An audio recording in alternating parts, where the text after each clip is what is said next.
एक दुनिया ऐसी भी एक ऐसी पुस्तक है जिसे 62 माता पिता और केयर गिवर्स ने लिखा है और जिसे एक सूत्र में बांधा है सीएम में रविंद्र कुमार दुबे जी ने। यह पुस्तक उनके अनुभवों को साझा करती है कि कैसे उन्होंने स्पेक्ट्रम पर मौजूद अपने बच्चों की परवरिश की, किन चुनौतियों का सामना किया और उन्होंने अपनी अनोखी राह कैसे खोजी।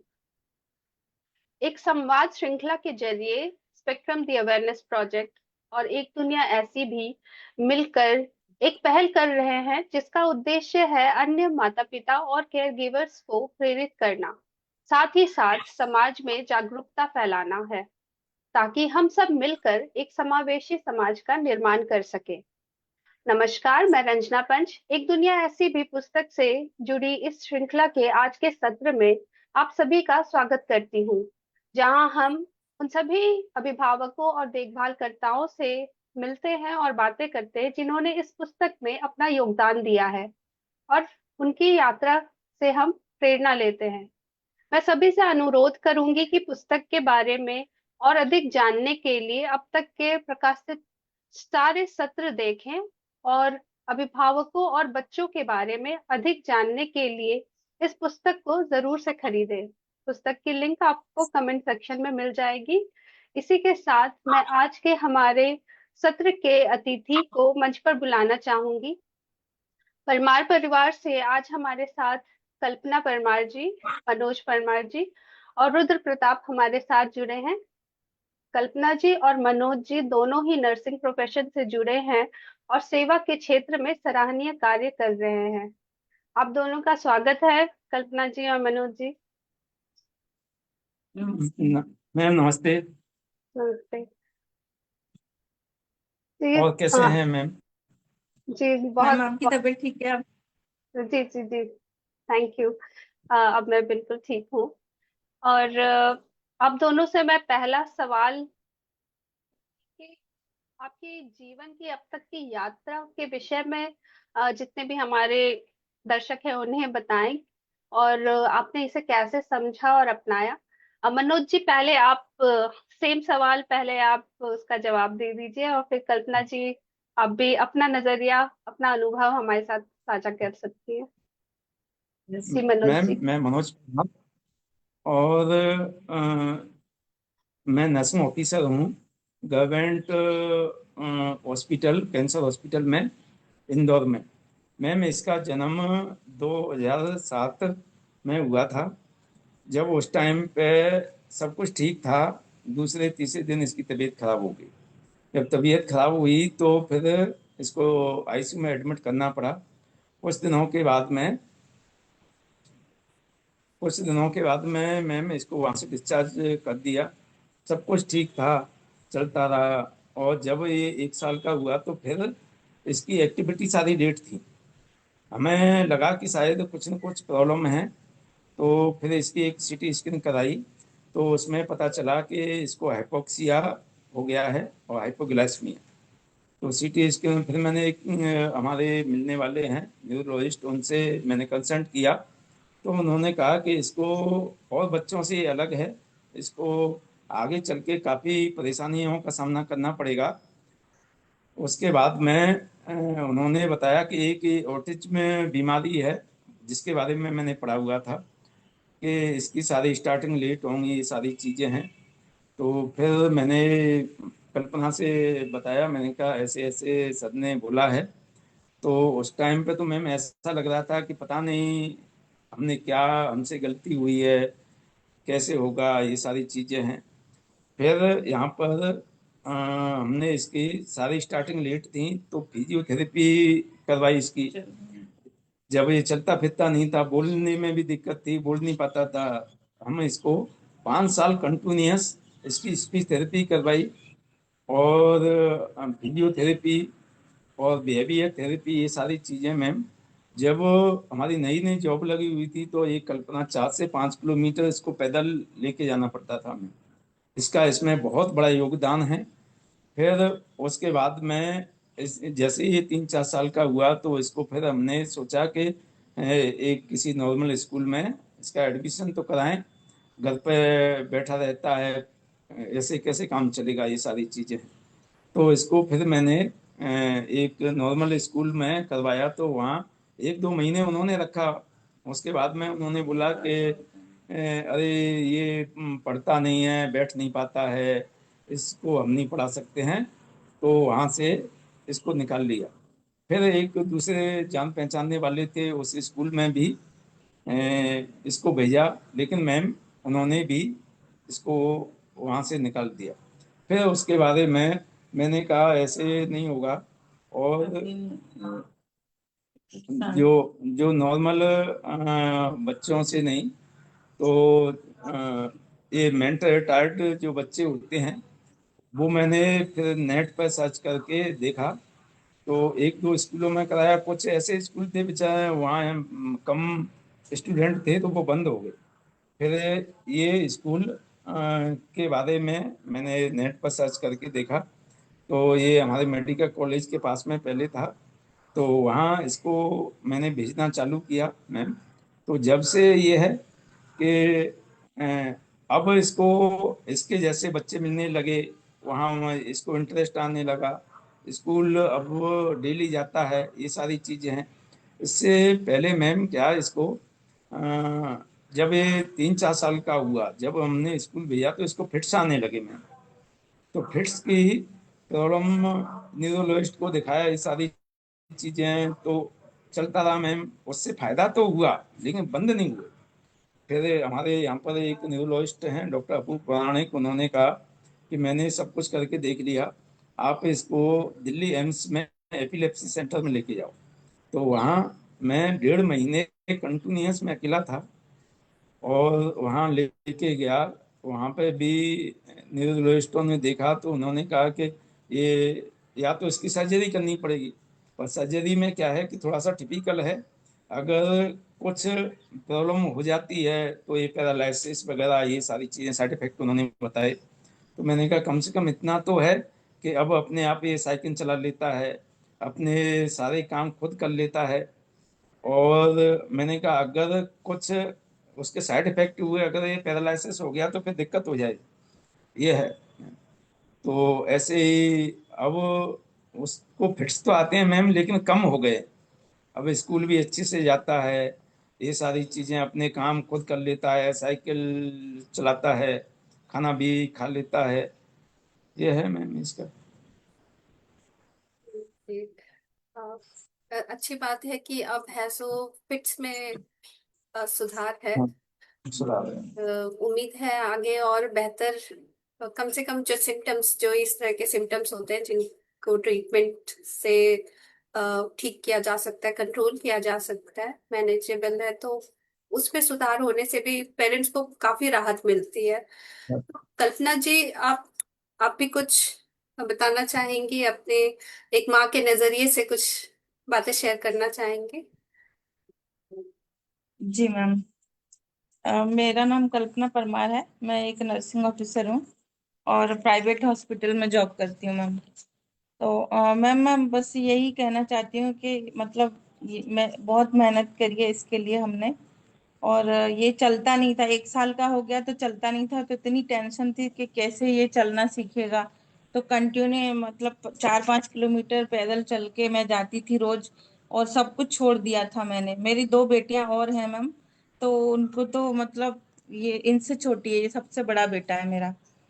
तो मैम मैं स्पीच थेरेपी करवाई, इसकी फिजियोथेरेपी करवाई। तो ये इतना चलना सीख गया, बोलना सीख गया, ये मेरे लिए बहुत बड़ी बात है मैम। बहुत मेहनत करके मतलब ये इतना सब कर लिया इसने, ये मेरे लिए बहुत बड़ी बात है।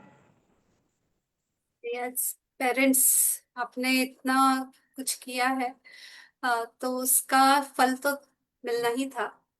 जी, जी मैम। रविंद्र रविंद्र जी ने मैसेज किया है, वो मैं पढ़ करके आपको बताती हूँ।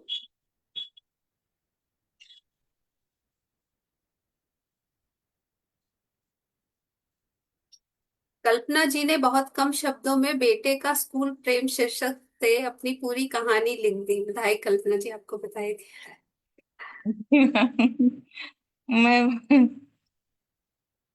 जी।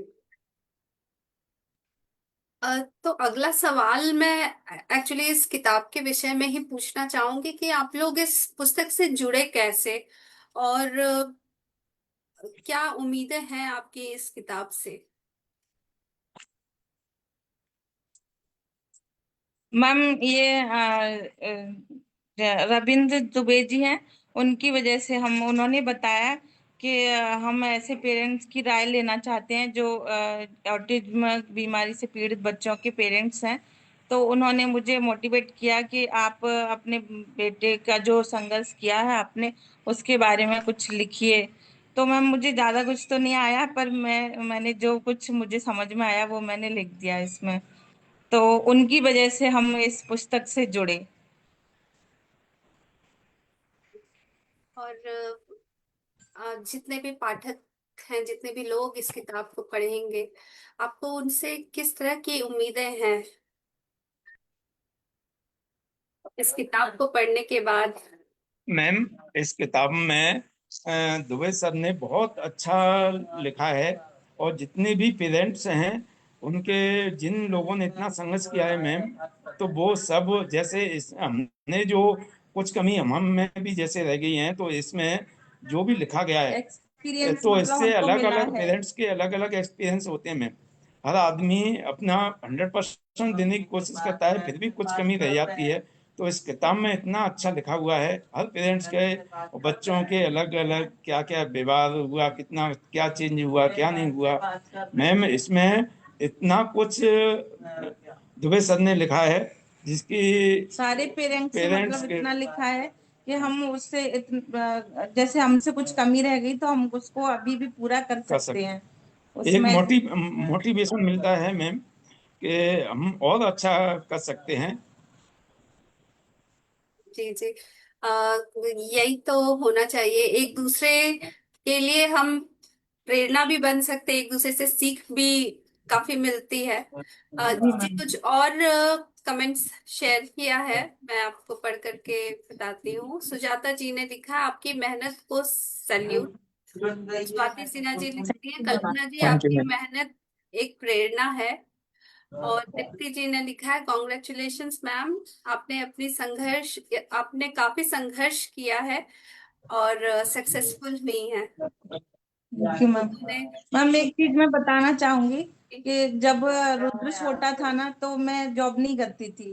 उसके बाद में जैसे मेरा बेटा मतलब बीमार हुआ, मतलब ऐसा हुआ, तो मैं एनआईसीयू में जैसे छोटे छोटे बच्चे रहते हैं ना, तो उसी में जॉब करती हूँ। तो मैं छोटे मतलब मैं नहीं चाहती कि कोई और भी ऐसा मतलब हो।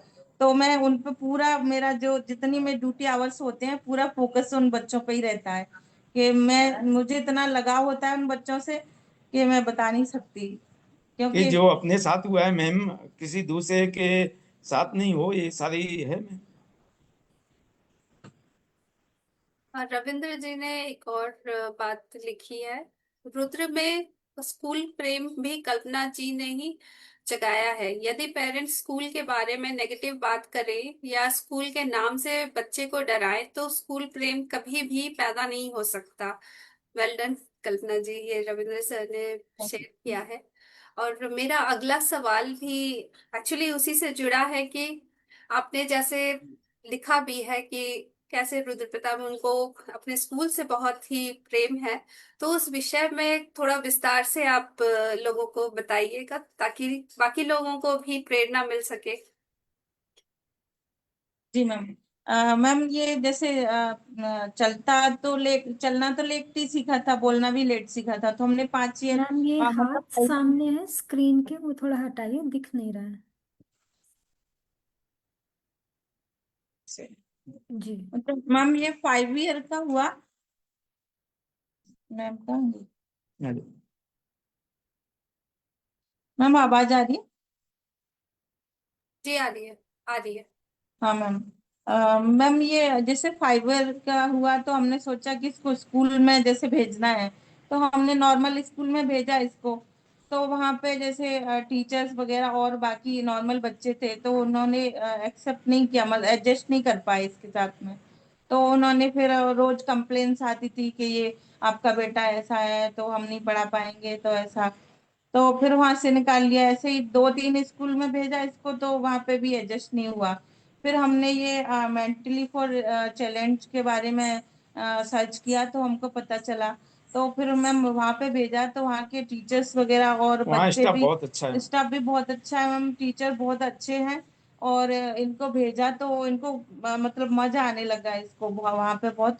और इसके जैसे ही बच्चे हैं तो वहाँ पे टाइम पास भी होता है और नई नई एक्टिविटी सीखने को मिलती। जो भी मैम वहाँ पे एक्टिविटी करता है वो घर पे आके सब बताता है कि मैंने आज ये किया, मैंने आज वो किया।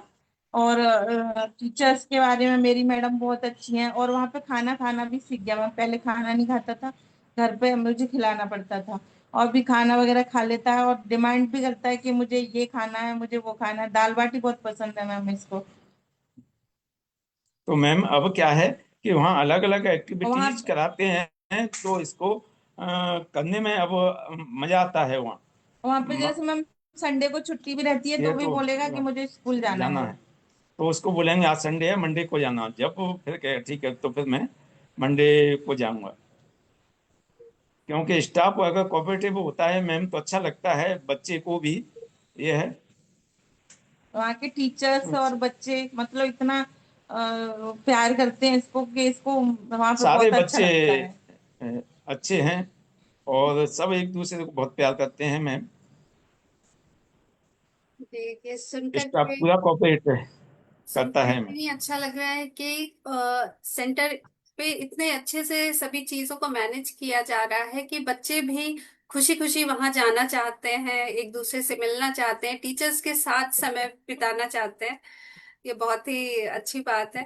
मैम, रुद्र प्रताप भी आपके साथ हैं क्या? वो यस इधर ही है। सभी के साथ कुछ अपने स्कूल का एक्सपीरियंस कुछ शेयर करना चाहेंगे? बोला एक मिनट।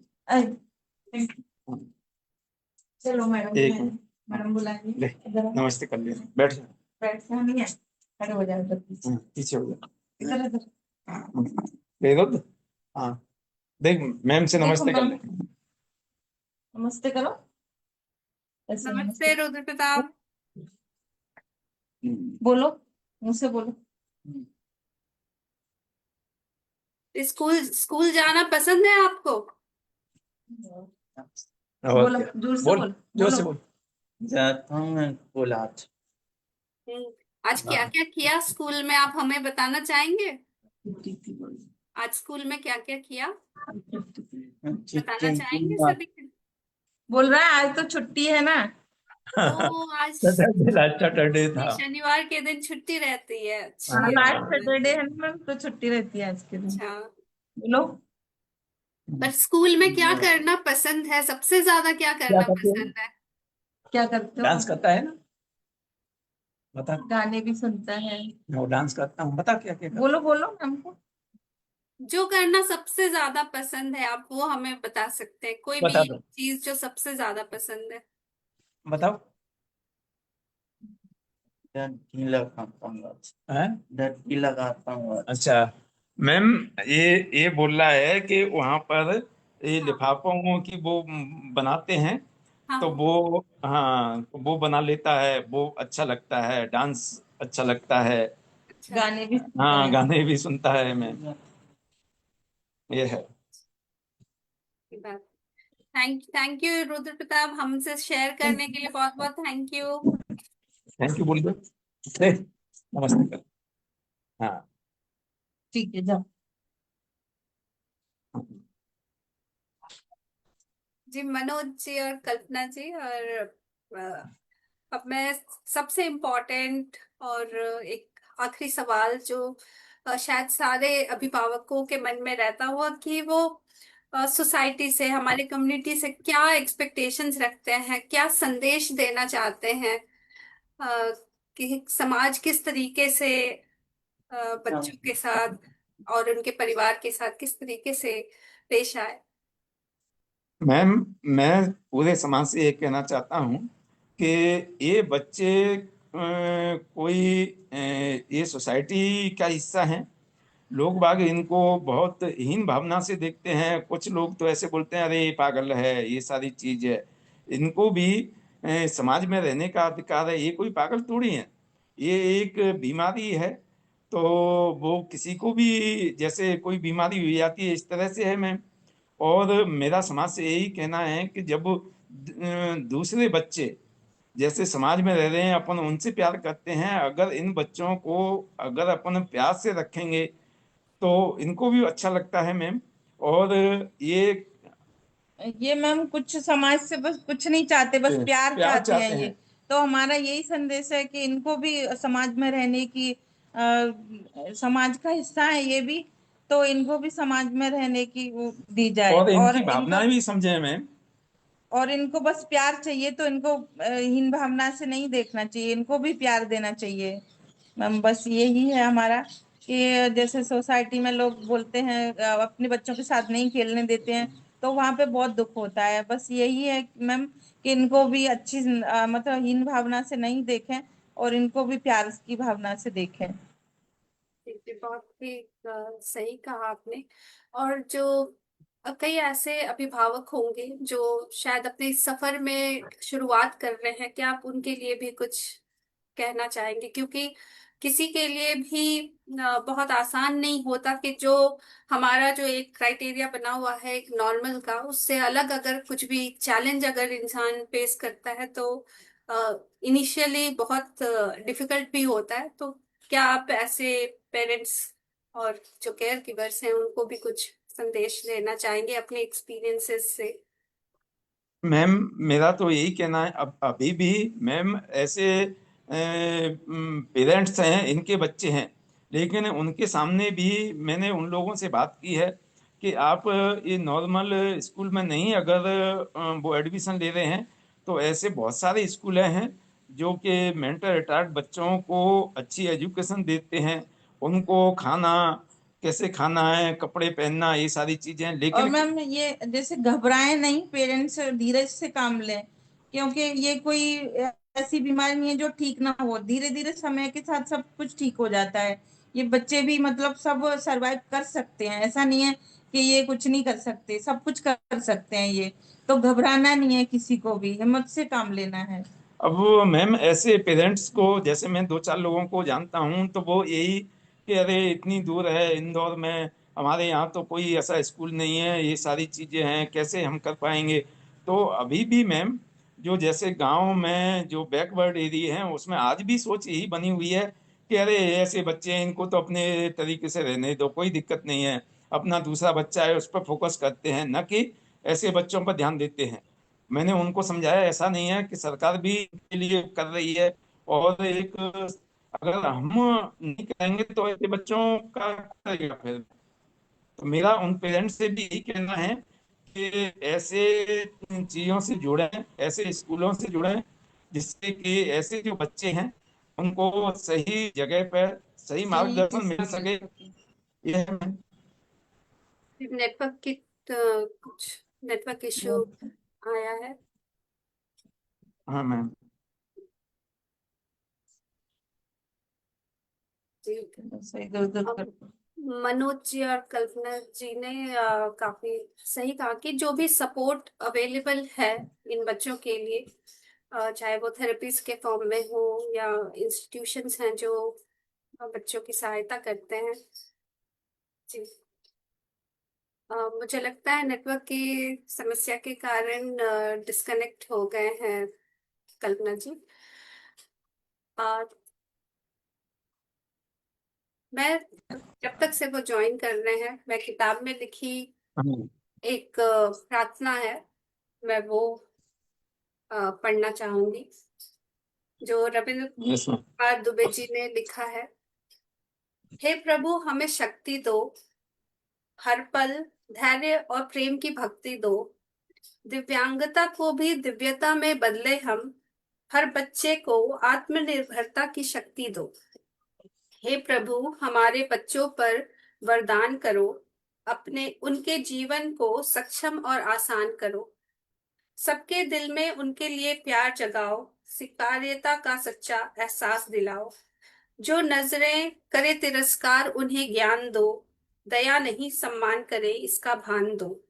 हे प्रभु, हमारी विनती स्वीकार करो, दुखों के बादल हटा खुशियां भर दो, दुनिया के झंझावत हमें ना डिगाएं, हर कदम पर हमें ऐसा संबल दो। सपनों के पंखों को उड़ान दो प्रभु, मुश्किलों में भी आनंद का भान दो प्रभु।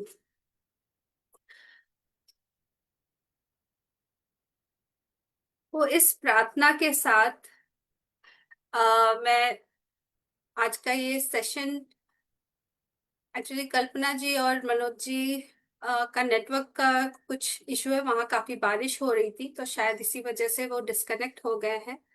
सारे बातें हम उन्होंने जो भी साझा की उन सब के लिए मुझे मैं श्योर हूँ कि सभी को उनसे काफी प्रेरणा मिली होगी और हमारी इस यात्रा में हमारे साथ जुड़ने के लिए उन्हें मैं धन्यवाद करती हूँ। और साथ ही साथ जितने भी लोग, जितने भी दर्शक अभी हमारे साथ जुड़े हैं उन सभी को धन्यवाद। और यूं ही अ, हम सभी मिल करके एक ऐसे समाज का निर्माण करें जो सकारात्मक हो, एक दूसरे को सपोर्ट करता हो और इंक्लूजन को सही मायनों में अपनाता हो। और इसी के साथ मैं आप सभी से अनुरोध करूंगी कि इस पुस्तक को, ये एक दुनिया ऐसी भी, इस पुस्तक को जरूर से पढ़ें।